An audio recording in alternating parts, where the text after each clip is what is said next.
та ерөнхий журнал дээр хийсэн зүйлүүд маань алга болчлоо.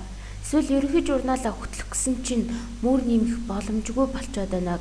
Гараас мэдээлэл орох боломжгүй болчиход байна гэсэн асуудлууд ирдэг. Тэгэхээр уг асуултууд маань яг ямар учиртай байг гарч ирдэг вэ гэхээр за ерөнхий журнал гэдээ ороод үзье. Тэгэхээр миний хийсэн журналууд ингээ байхгүй болсон байна гэсэн.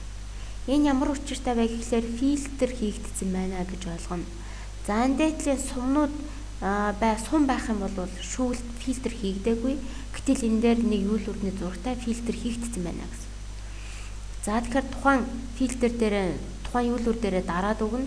Эндээс дэвтэр гэдэг зүйлийг бид нэр шүүгээд харсан.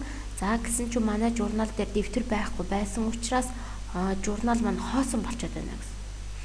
Үүнийг бид нэр select all болгоод за ингээд бүгдийг нийтвэтэй болгоод задлж өгөх шаардлагатай. Ингэснээр миний ерөнхий журнал гарч ижээ. Би энэ дээрээс нь гүйлгээ нэмэх боломжтой болж байна гэсэн. За эсвэл мөн журнал маань хураангуй болсон байдаг.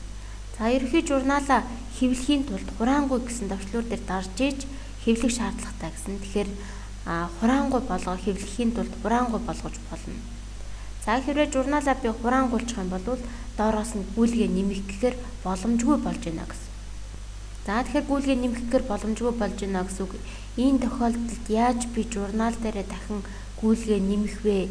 Яаж би алга болсон нүднүүдээ ил гаргаж ирэх вэ гэдэг асуудал гарч иж байна.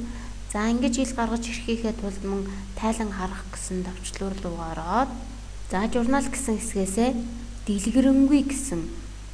За журналаа дэлгэрэнгүй болгоод дэлгэрэнгүй гэсэн төвчлөр дээрээ дарснараа за журнал дээрээ ажил гүйлгээ нэмэх боломжтой болж байна гэсэн үг байна.